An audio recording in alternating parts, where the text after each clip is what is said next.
Sanibonani babukela bahle emakhaya. Yiso-ke lesikhathi sohlelo lakho lithanda kakhulu ithetha nami. Thetha nami uhlelo lomphakathi la sithulula khona inhliziyo kaNkulunkulu njengoba izwi lenkosi lisho ukuthi cela uzophiwa. Igama lami ke ngingumntimande uwakangwenya. Namhlanje silapha eJohannesburg South. Asike sizwe ke ukuthi lo sibhalele uthini. Dear Thetha, my name is Bishop Lesonolo La Lidwaba. I'm writing to you because I went to Massinville Primary School and I saw the children not having the uniform. So I am writing to you like this. My heart is so much in pain. I'm asking you to come on board. Let's help them with the school shoes. Sesizwile ke mbukeli ukuthi ke uthini ke lona osibhalele. Asike sizwe kabanzi ke ukuthi ke ungubani yena.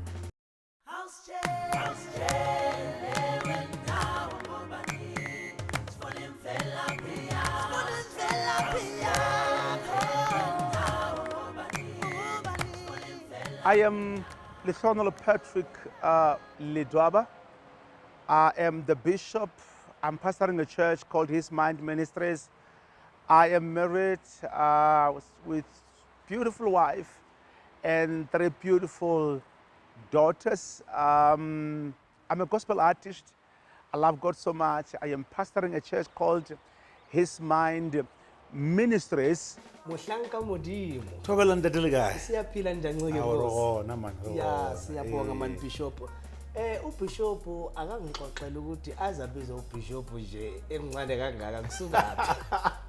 Ngaphela ubishop amakhehla. And I know I'm looking very young Mhlanga but hey sengijumpele 40 ngale. Awu maningi ama Christmas. Ama Christmas kakhulu nceke ungaboni ngimuhle kanje. Yes. Sengijumpe i40 nceke. Ugezwe igazi. Gazi lemfana. Uyazi he knows how to take care of us. Amen.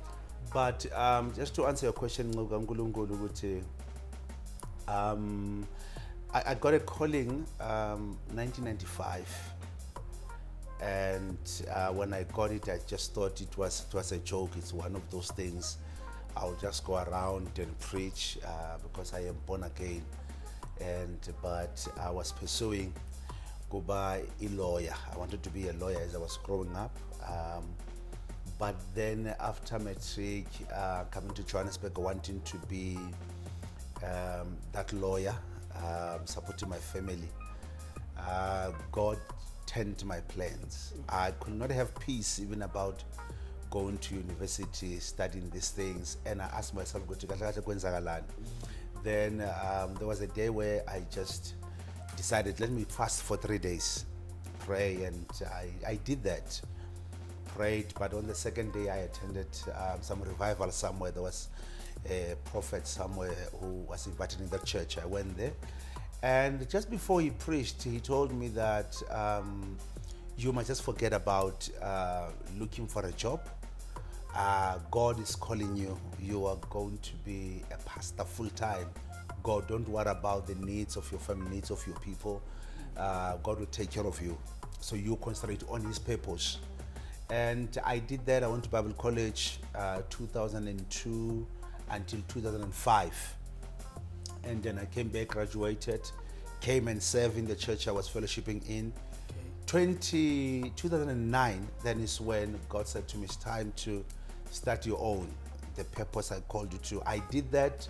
I called the church His Mind Ministries. So ngaphandle kokuthi ke umbishop usesontweni full time yini enye into ubishop ayenzayo masikhuluma ngobishop Lidwaba sikhuluma ngobani ubishop ubuyaphi wenzani empilweni? I am just a background. I grew up in Limpopo in the village called Rooival, very small village, and I'm the firstborn in my family. 4 siblings. My father is no more or selling no mom. Okay. And then right now what I'm doing, I'm a presenter. Go the show called According to the Bible. I'm a TV personality. Okay. And I enjoy, one of the things that I do, I want to take people from nothing to something. I enjoy pushing people. I enjoy giving people. Because as I grew up very poor, man of God. In such a way, the poor people were calling me poor. So it was a competition of poverty. So the level of poverty was very, very deep, servant of God. It was not easy see me laughing like this, and it's because I'm trying to imagine it, and it's like where I'm standing right now. It's like I'm dreaming. It's not real. It's like I will wake up. Sometimes, you know, I don't want to lie to you. I sometimes beat myself and say, is this really you? Is this really happening? Because I grew up, things were not happening altogether. There are days where I will sleep without food. There are days where I will eat pap, salt and water. There are days where I will eat pap, salt, mixing with onion, just onion only, and just eat that and sleep, where you do not know the next day what you're going to eat. I remember there were days where, you know, in our days, when you go to school lunchtime, because the school was not far from home, like you will go home, but you will run like other people, but you don't know what you're going to eat. And that happened many times, but here I am today. It was bad. It was bad, bruh. I remember there was a day I was in, I went to church actually, and when I came back, the shack I was living in, it was not there. Because why? There was a heavy rain that took that shack away. When I came out of church, worshiping God, blessing God, there was nothing. It was just nothing. And I realized, yeah, things are getting bad. My growing up was bad, but that was not my destiny. Moyo ngcwele yehlela phezu kwami. Moya weqiniso yehlela phezu kwami.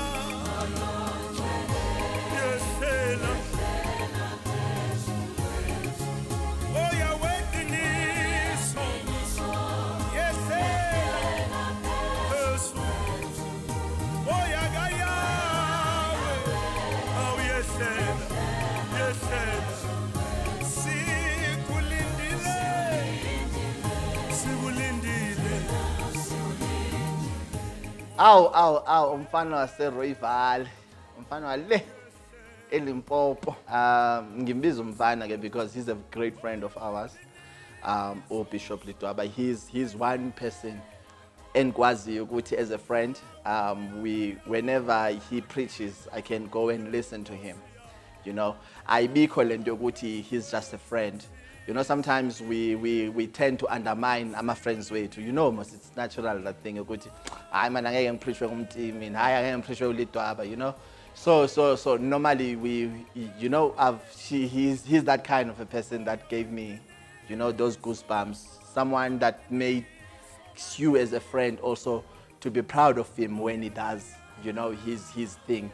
And I know many of you right now, you found yourself in a situation and you ask yourself, how did I find myself in this situation? Probably there were people who loved you before. There were people who you were their favorite before and they turned against you. uBishop Litwaba ke lesikhuluma ngayo indoda kaNkuluNkulu, umhlabeleli, the worshipper.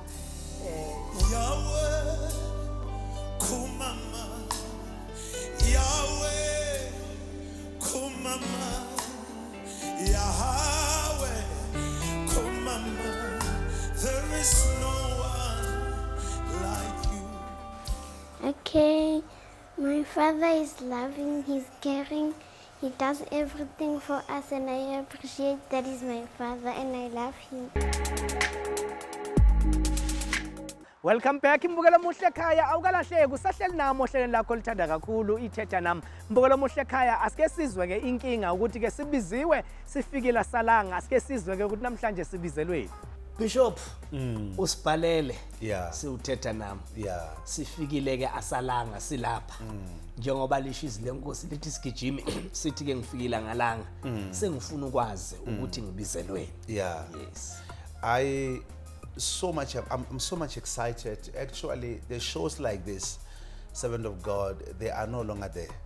People like you are no longer there. They are very rare. You don't just get them. I wrote Thetha simply because when I saw the people, the young children at Massimville Primary School not having shoes. Imagine you are going to school, you are not having shoes.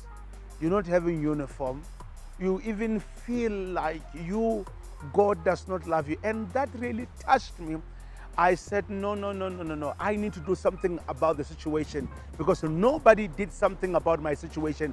I thought, let me write to Thetha to come and help these children to look better when they go to school. Sesizwile ke mbukelo muhle inkinga ngiyacela ke ukuthi ke uhambe nami sisukume sambe siyokhothoza njoba ngihlala ngisho ukuthi angikuthembisi izwi lomhlaba kodwa engikuthembisa kona kwenzeke ukhale kuNkulunkulu angakuphenduli asambeni ke babukela abahle emakhaya siyofunela uBishop usizo. As churches, as believers, I think it is our responsibility to build a kingdom of heaven on earth. When we pray and say, let your will be done on earth as it is in heaven, we're trying to bring heaven here on earth. And as leaders of our churches, we need to teach our communities to do as we do, not as we say. So let's lead by example as Bishop Ledwaba does. He is a talented man of God. He's young, he's vibrant, he is giving, and as I said, not only of his preaching, of his worshiping, but of his time as well.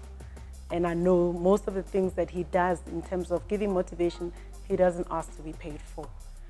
This is what it is about, faith in action. This is about fulfilling the gospel, giving out the good news. We are writing the gospels as per Bishop Ledwaba, as per Thetha, as per Dumisa TV.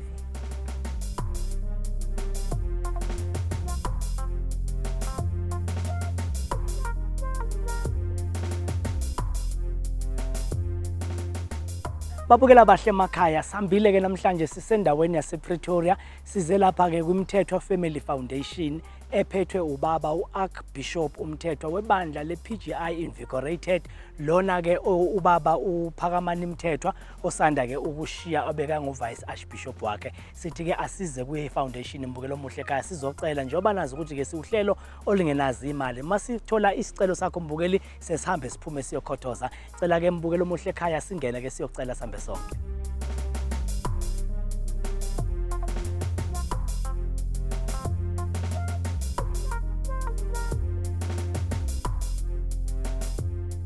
Sanibonani Archbishop. Siyabonana mfethu. Niyaphila? Siphilile mntaka baba. Siyambonga uNkulunkulu. Siphila kakhulu masibona amadoda afana nani amadoda kaNkulunkulu. Yes.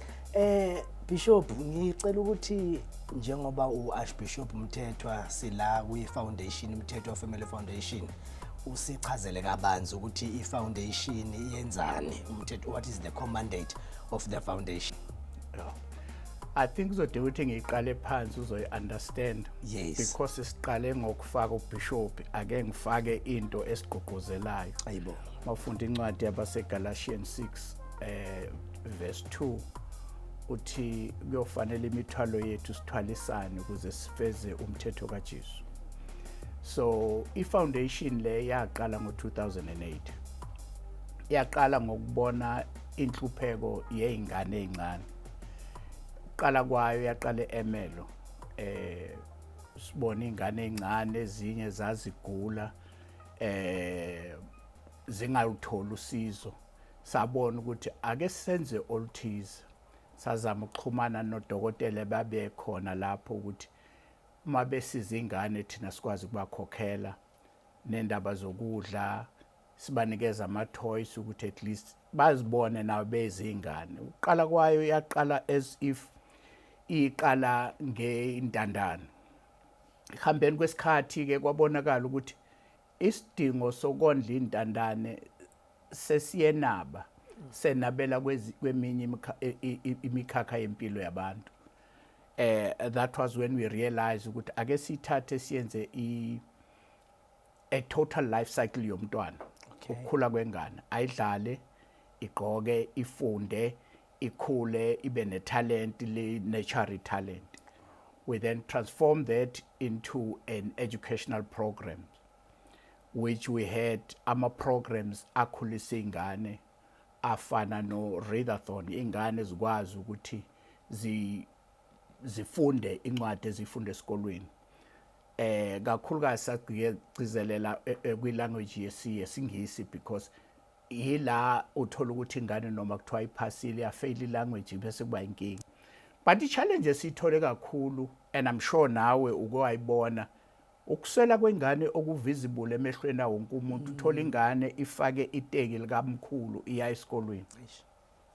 Kuyayikhinyabeza ingane lokho ngoba ibona ungathi yona ayiseyona ingane esikolweni. So sagcila kakhulu ke kwi-program esiyibiza i-Cold Feet Campaign. I-Cold Feet Campaign i-campaign esiyenza ke sibona ukuthi njengoba kuzobanda ake nizwe nani nina eninazi icathulo, khiphani icathulo zenu ke sinidiphe nje kulamanzi ane-ice ufile le pain lengane efilayo mayihamba laphana. So satry kuba ne-drive yokuletha icathulo ke, but yaba nesasa selikhulu ngoba sagcina sithole abantu abaningi abanempahla esikwazi ukuthi sizinikeze abanye abantu. Yakhula to an extent ukuthi i-foundation yagcina isinakelela nabantu abadala. Yakhula yana senkonzweni engikhonza ebandleni engikhonza kulo. Ukunakekela ukuthi uma umzalwane ezesontweni usukaphi, udlile noma ugqokeni, iyanakelela zonke lezo idingo. Nominye imiphakathi ke la sinamabandla khona abantu mabezile sikwazi ukunceda. At the moment i-drive yethu for 2021 sithatha isiqubulo sebandla esithi restore, a year of restoration. Sifuna ukuvuselela ngokungezelekile lokhu uNkulunkulu okwasiphuceka ngandlela thize. Sine drive ukuthi we want to clothe more than 5,000 people, 5,000 kids yeyicathulo. We've started i-drive. I-team enginayo izama ukuthola lezo zikhona for so far. We still doing good. No, siyabonga kakhulu Bishop.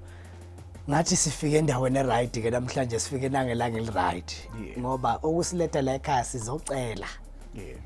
Kunalento ke ethi cela uzophiwa. So siza nje naloko umuntu kaNkuluNkulu ukuthi kunabantwana la endaweni yaseMansiville. Ngizwe mawuchaza uthi kunale drive yale Cold Feet. Labantwana nabo uthema ukukhuluma ngoba ngathi uyaprofeta. Lo osibhalele uthi labantwana bahamba ngazinyawo, abanye bagcoka amateki, kuyabalimaza kakhulu labantwana. So uthema ukukhuluma ngathi hayi kusho ukuthi uNkulunkulu uhamba nathi. So sizocelela labantwana Bishop icathulo.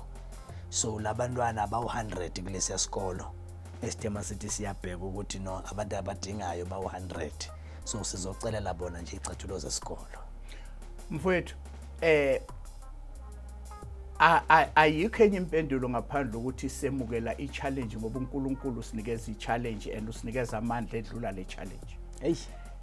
Angeke akunikeze uNkulunkulu, ngeke asinikeze i-request nje ezofika la ekhaya bese uthi sinwa ekhaya sithi sizobona. The answer is simple. Noma kanjani sizonceda.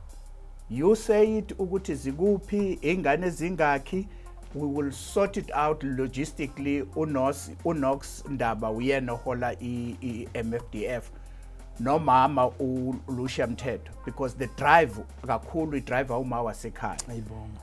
If ngiyomtshela uyojabula ukuthi kunesicelo esiso uyojabula kakhulu, I'm sure uyamazi nawe uyayithokozela into njengale. That can be done. All what needs to happen is when do you need them, how do you gonna deliver them, consider it done. Wow. Yeah. Siyabonga kakhulu Bishop. Uthi umhlabelelo wamakhola ngiswele imlomo enkulungane ngibonga inhlokomo. Siyabonga kakhulu kwangathi ke uNkulunkulu iFoundation nomndeni wakanyambose angawugcwalisa kakhulu ngamandla ukuthi lapho enithathe khona agcwalise so that kuzokwazi ukuthi ke iningi labantu abaswele basizakala. Sinelizwi lakho Thixo, sinobomi ngalo. So siphumile ke njengoba kuzumbishop kithi sathi siqala endlini kaThixo siyobuza kubona abo bishop abakhona in our circle ukuthi ke bonyawonhle nayi inkinga nasi sikhalo singenze njani. Ubaba uBishop uArchbishop Mthethwa came on board iPGI invigorated wathi ke kulabantwana because besicela for abantwana nje aba100 wathi uzothenga icathulo ezi150. Indeed when it rains it pours. namhlanje ke sijabule kakhulu ukuthi sifike lapha esikoleni sizoletha lezi icathulo ezizokwenza ushintsho empilweni yalabantwana, not for today or tomorrow but impilo yabo yonke lolu suku angeke baze balikhohle ngoba sibanikeze isipho ebebehluleka ukuthi but bambonile kuNkulunkulu ukuthi nembala uyaphila. Qhamuka umuntu namhlanje uyamotivator, kusasa uyabuya phezwe problem ebebengazange bayikhulume but uNkulunkulu rescued them through uBishop ubaba uMthetha wePGI. Siyabonga.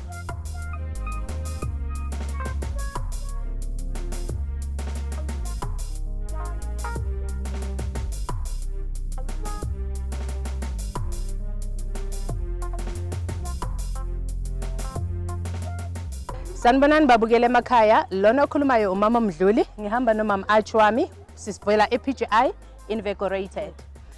Namhlanje iBhayibheli lithi sibusisiwe isandla esiphayo singabheki ukuthi sipha kangakanani. Njengoba sifundile kumphathi wethu, sifundile nakuJehova ukuthi kufanele siphe nakangakanani. It doesn't matter ukuthi ubuya kuphi, kodwa la kufanele masiphana sifane. So namhlanje sivele ngapha ukuthi sizobusisa abanye babantwana ngezicathulo. Ngiyathemba konke umuntu osekhaya naye uzobheka anako ekhaya athatha yopha komunye. Mbukeli lapha ekhaya ngithi noma ngabe unani akungalahleki. As we recycle amabhodlela, kufanele nokuthi mawunako ekhaya noma isicathulo ngasasidingi, bheka kwamakhelwane ukuthi kubashoda ngani bese uyanikela. You know, le episode ingenza proud. Ingenza proud ngoba it's starting to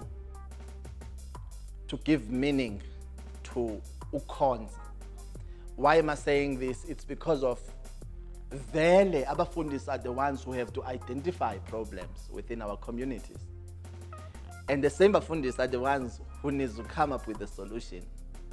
You know, so this is what has taught me today, ukuthi at least one bishop came up with a problem, the other bishop came up with a solution. We really thank PGI Invigorated Foundation for coming on board and assist us. Praise God that yet another man of God inspired another to lead by example, to put faith in action and to give rather than always receiving. Bazalwane, you must give, you must give. This time Bishop gave. Now this is what is exciting about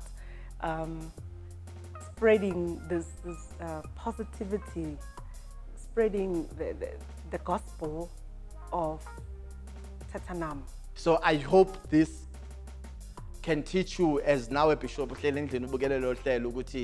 you really need to do something, because ningama bishop unje to feed abantu, not only izwi but also to feed the well-being yomuntu. Xa uyibona ingxaki, don't look over it. Let it be solved. Like izane solution ukuthi lo ngxaki leyo mayisolveke. Nathi sikhathela ukuthi as Thetha nami funeka sihlale siyofunane abantu abakwi corporate. Abantu abanye bangakholwa nokholwa, kodwa nikhona nini. Kuhlolo Mpo, Musa Lawrence, Khosana Busisiwe, girl size 2, Ngube Begithemba. Okay. Yes, girl size 2. My name is Knox Ndaba. It's Puma PGI Invigorated Church. We are a church based in Pretoria, all around KZN, KwaZulu-Natal, Mpumalanga, Swaziland. And basically why we're here today was to actually give out shoes. We believe that every child deserves a pair of school shoes. And it's rare. I think something people never notice is the fact that something as small as a school shoe can change a child's life. That hope that it can bring to a child, the confidence it can carry, changes a lot in the classroom. So what we decided to do, we were approached by Thetha with the idea of having to give a school shoes. And we do this on a daily. And many of the school kids today were just blessed by school shoes, and it's up to us to really change the nation, change it one child at a time. And we thank you to Thetha for all that they do, and we wish them all the best.